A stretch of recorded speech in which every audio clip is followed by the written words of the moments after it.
Hello, everyone, and welcome to Hard Money Jim. Speaking with you today from beautiful Coronado, California again.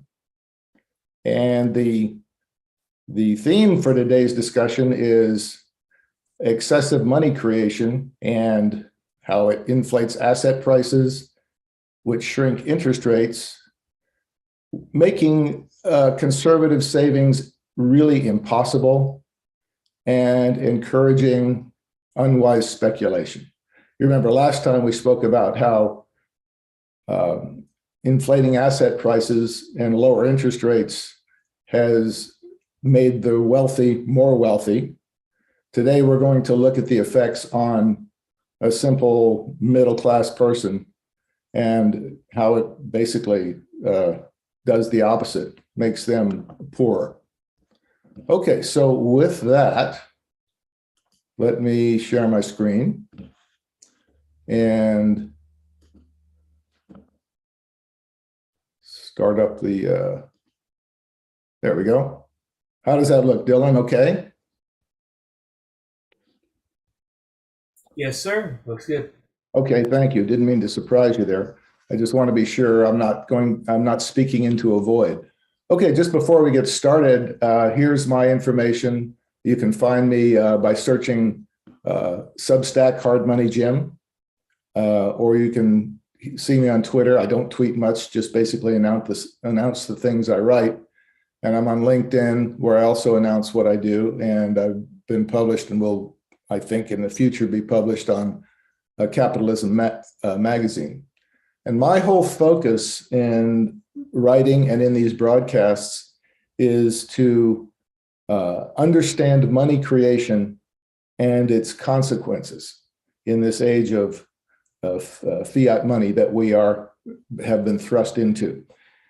Okay, so today I'm going to do something just a little bit different, and that is I'm going to stop in the middle as we go through this to be sure there are no questions that need to be clarified.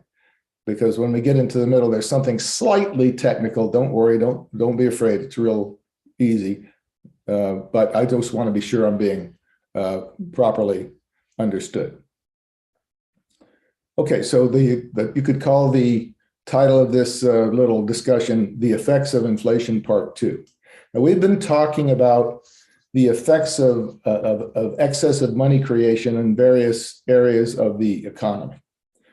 And I have been using this recent unprecedented experiment in money creation as a great time to examine the effects of money creation. It's like, during a tsunami, you can really understand water damage. And this is truly a tsunami of new money. We've never seen anything like this in the monetary history of the United States. People will write about this someday, and it will be interesting to see what they write. Now, I say effects of inflation. This is what most people, especially the Fed, thinks inflation is. This is the consumer price index.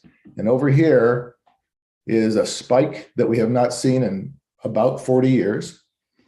We're sitting at 7% consumer price inflation. Most years, recent years prior, we've been hovering around 2% or sometimes even less. But this kind of a definition of inflation is myopic, I think, because it only considers the things that we purchase. The consumer price index only considers the things we purchase for consumption. It does not include other things that we need to spend our money on that never come up in the consumer price index. All right, now I'm going to add that before I go on, I'm deliberately keeping all this discussion practical rather than theoretical. These are the effects of excessive money creation that I've identified that I thought would be interesting to speak about and to discuss. but I'm trying to keep this, I'm not being technical here, and I'm not being, quote, economically scientific. For example, I'm just saying unjust wealth distribution.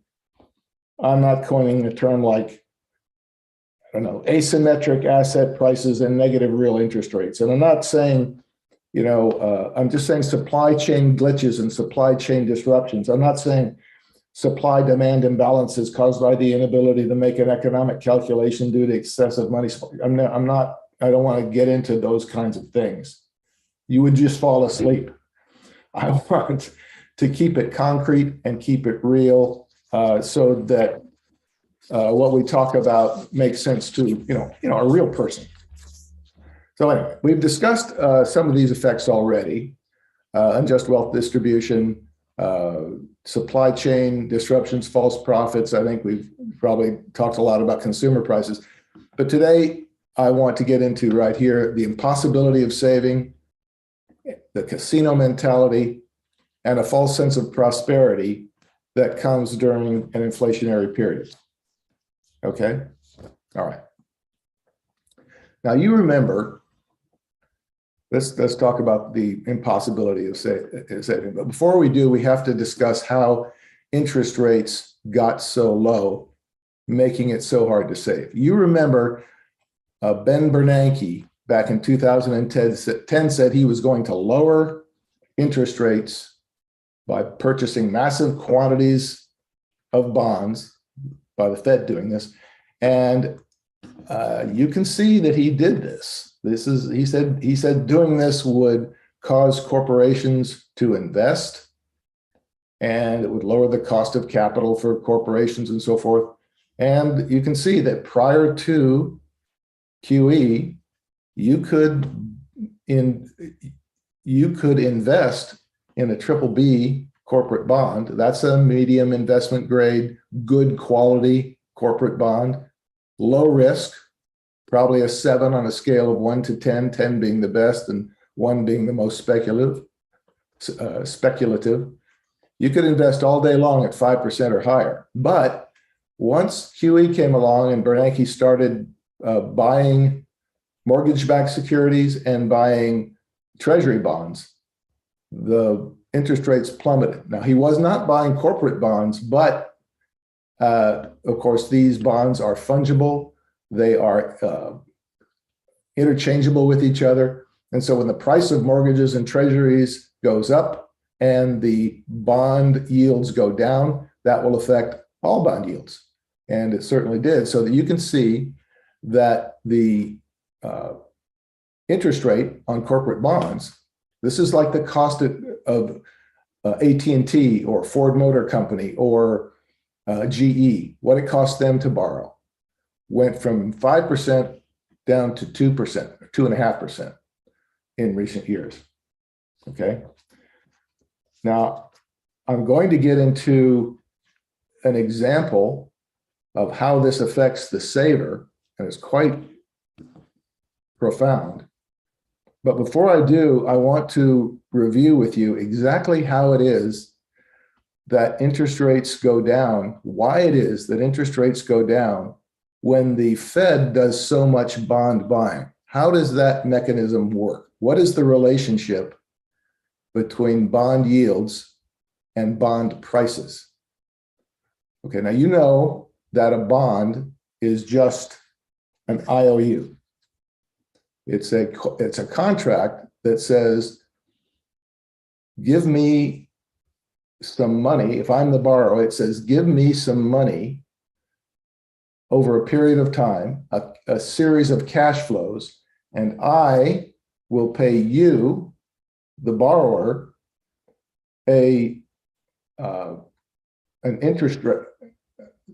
I'm sorry, I'll pay you, the lender, a series of payments, a series of cash flows over time. Okay, so it's a simple loan agreement, but it's able to be bought and sold in the market so that anyone who owns the IOU receives the interest payments and the principal. So what I want to do here is illustrate what happens to a very simple bond. And I'm going to assume what we would call a perpetual bond, one that never really matures, that sells for $1,000 and pays $50 in interest every year. So I've borrowed $1,000 and I'm going to pay the lender $50 a year, let's say for the rest of my life. So the yield on that bond is 50 divided by 1,000 for a 5% yield. Okay. And I'm going to pause and say this is definitely highly simplified. I'm just making it as simple as possible to illustrate how the mechanism works. All right. So here we are. Someone owns this bond that they've paid $1,000 for, and they're getting $50 per year, every year in interest. And the Fed comes along and buys that bond for a price of $1,250.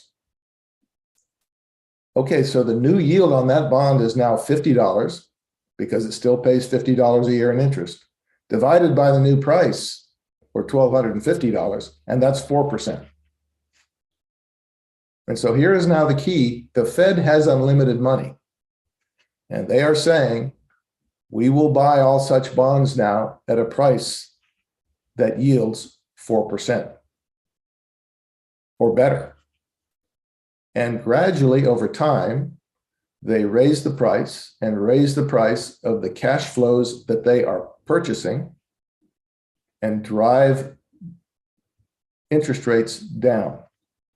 So I hope that's clear how that works. And I hope you can imagine how over time the Fed can gradually drive interest rates down in the market, create the expectation that they are the buyer, not of last resort, but the buyer of first resort, that they are going to purchase bonds and until they drive interest rates down to really zero at the short end of the yield curve and in a very low 2.5% at, say, the 10-year yield, like the corporate bond. Okay, so now I hope we understand how they've done this. Okay. And now I want to talk about the effect this has on the typical saver. And I've worked out a detailed example here, but stay with me, and I think it will illustrate the devastating effect on savings, on the ability to save. So let's assume a middle-class earner. I'm going to call her Mary. And Mary, being a rational person, has a problem that she wants to solve. She wants to provide for herself by diligent saving.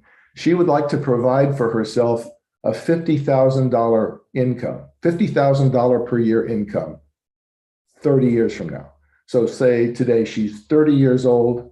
When she's 60, she would like to have accumulated enough money that she can then buy bonds with or invest in a bond fund with, and that will pay her $50,000 per year in income as long as she is alive.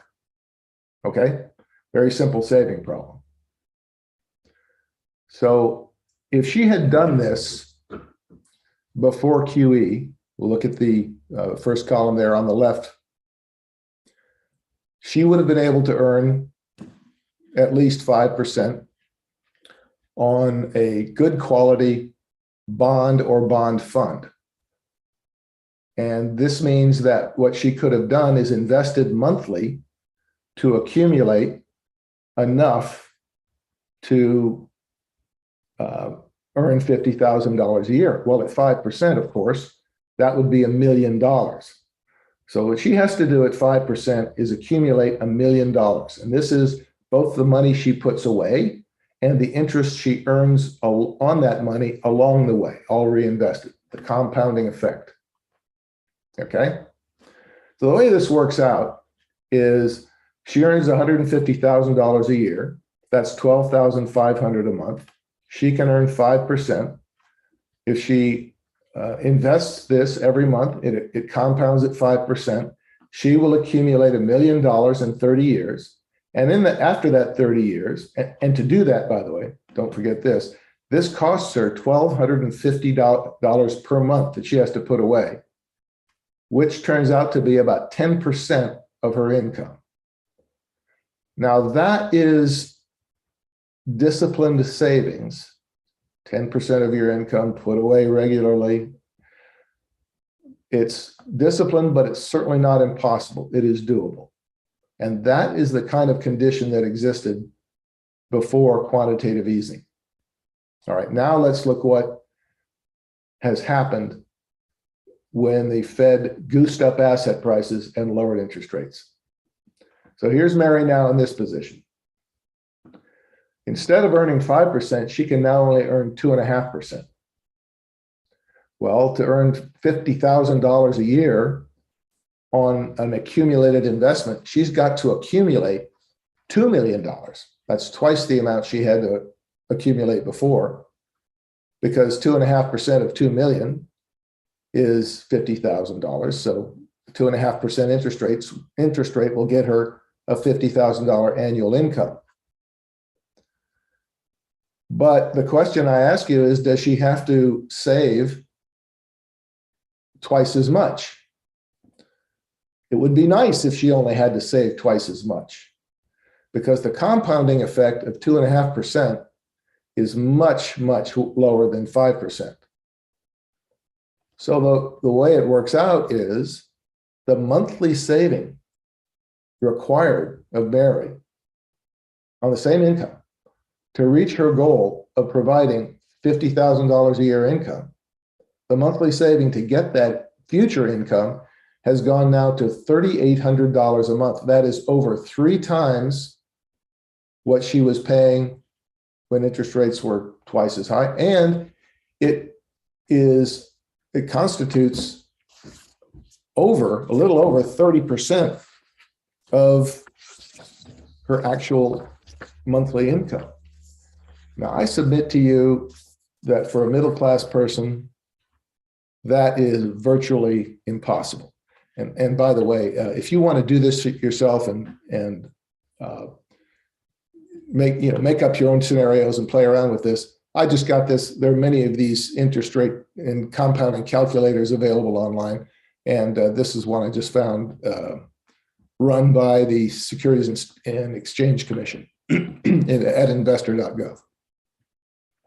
Okay, I think it should be obvious by now that the cost of current consumption, as represented by the Consumer Price Index, is not an adequate measure of your real cost of living. And I think it's kind of insulting for the Fed to insist that it is, because spending for consumer goods and spending to fund a retirement plan or build a nest egg, those are both costs that have to be paid today. The only difference is that saving for retirement today is for future consumption. So apparently the economists at the Fed view us all as kind of, consumption machines who earn and spend every day on consumer price index type goods, food and clothing and gasoline, but they think we're unconcerned about providing for our future. They think we live hand to mouth. And that's maybe the way some people live, but no rational person wants to live that way.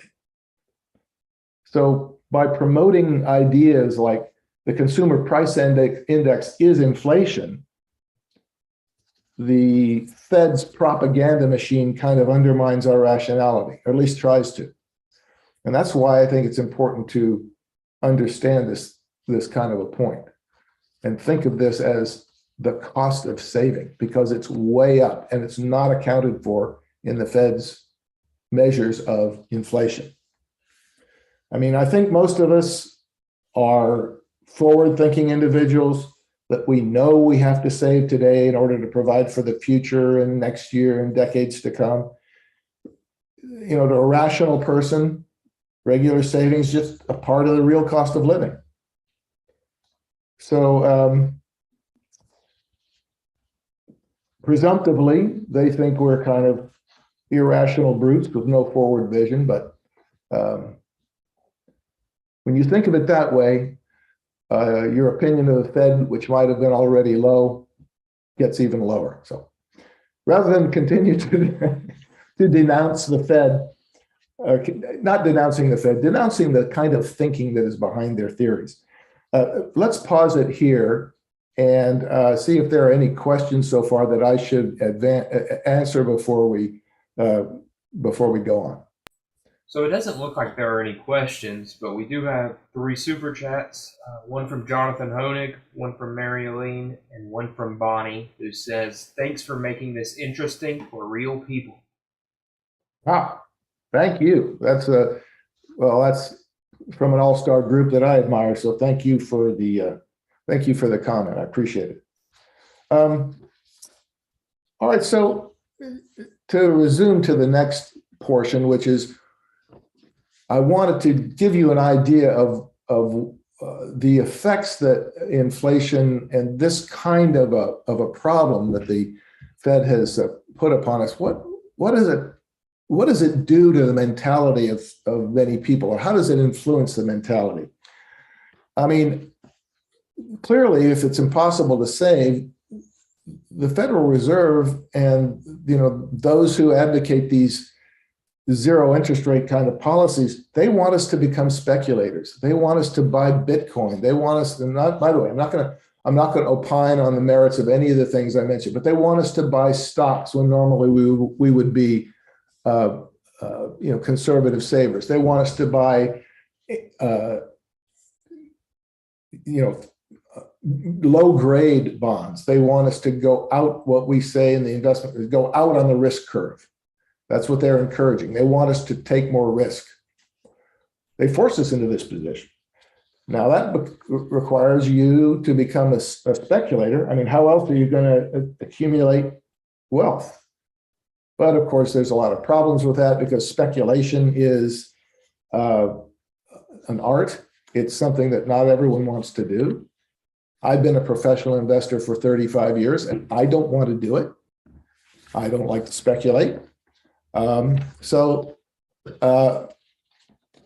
it's important to realize that that's what we're almost expected to do under these conditions of low rates.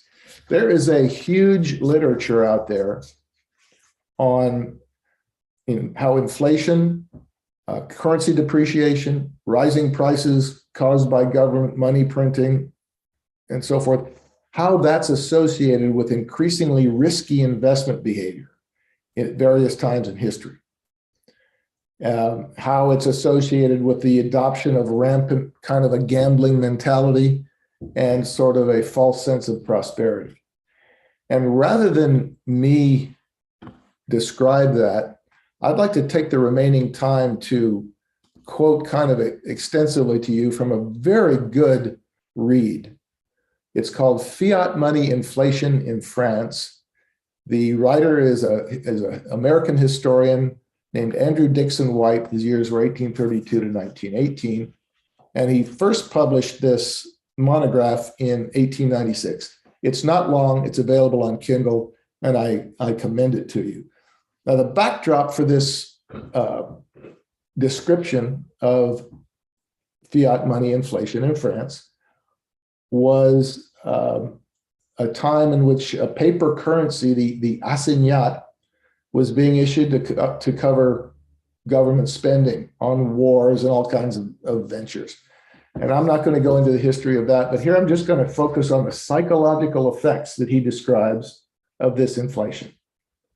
So here it is, the White reports, quote, "A wholesale demoralization of society took place, under which thrift, integrity, humanity, and every principle of morality were thrown into the welter of seething chaos and cruelty.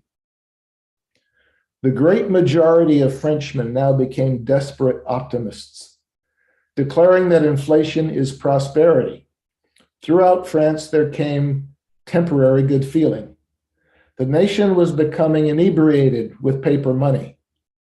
The good feeling was that of a drunkard just after his draft, and it is to be noted as a simple historic fact corresponding to a physiological fact that as drafts of paper money came faster, the successive periods of good feeling grew shorter. There had come a complete uncertainty as to the future.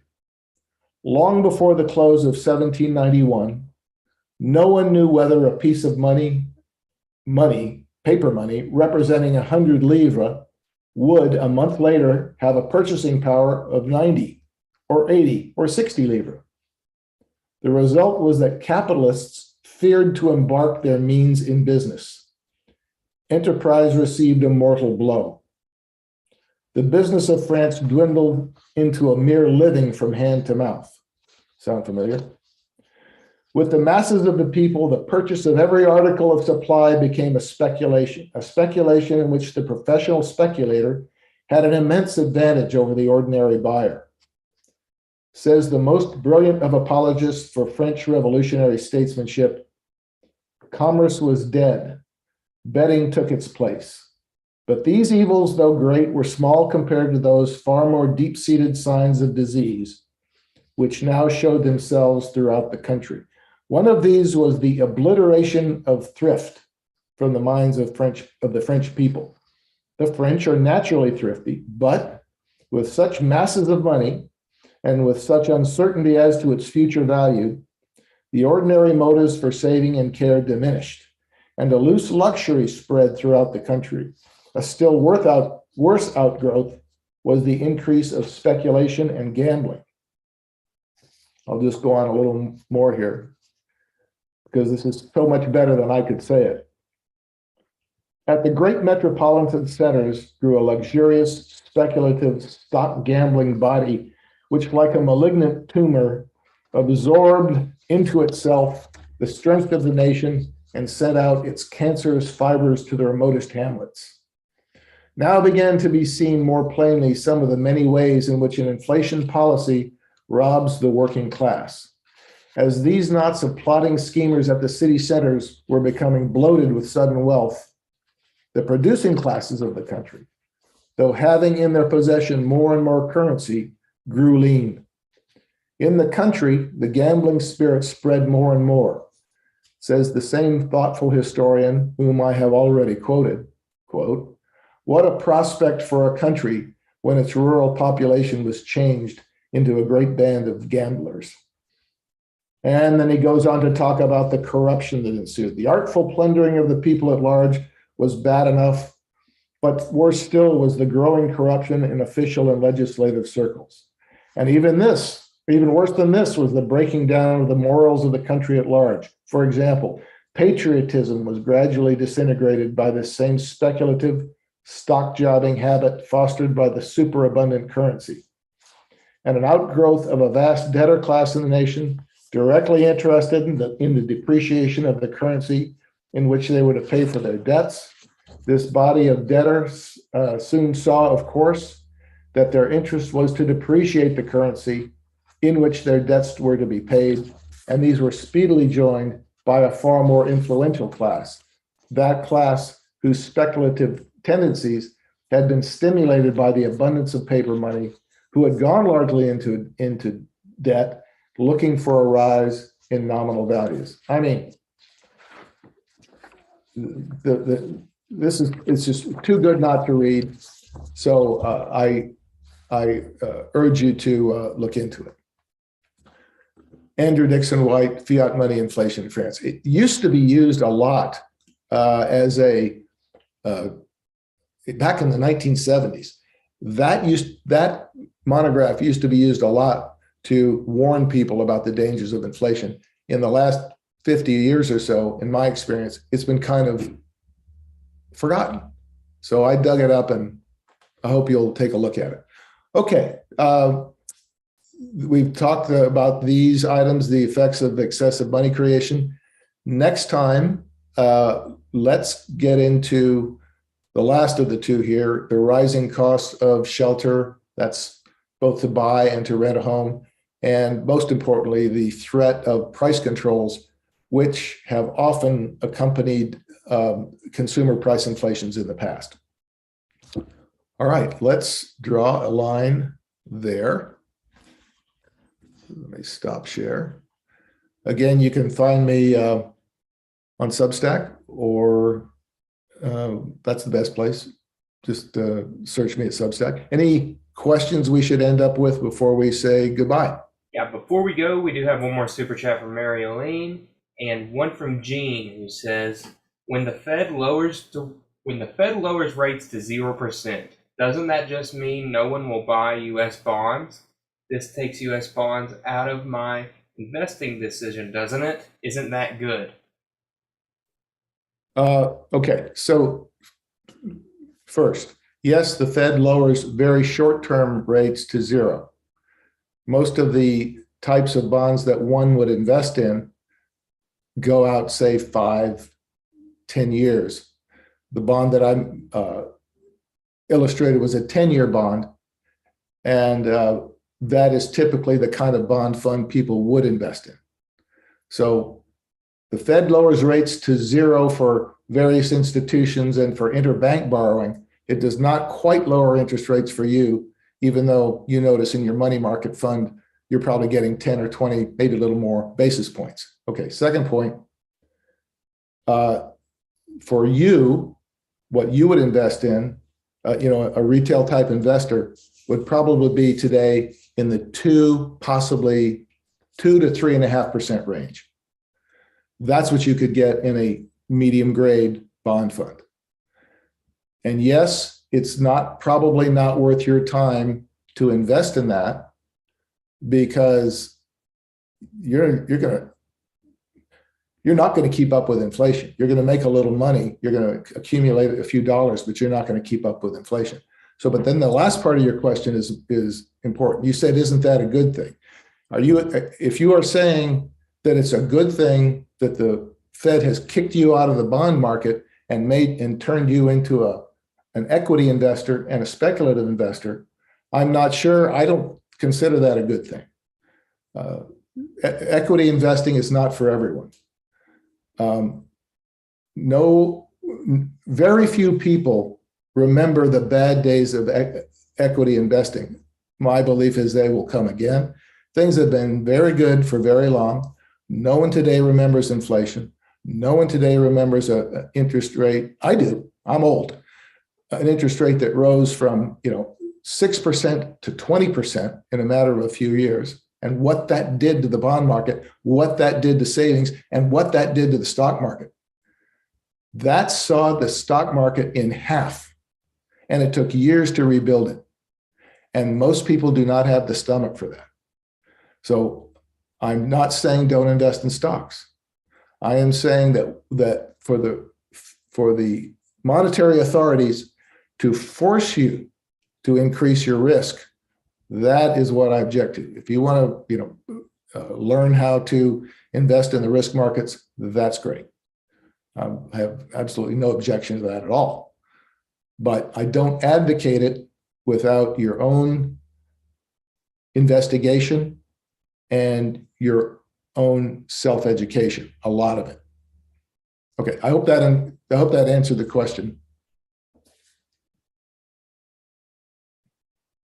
All right, that was the question we had, and we got through all the super chats. Okay. Well, thanks, everybody. I enjoyed it, and we will see you next week. Cheerio from Coronado.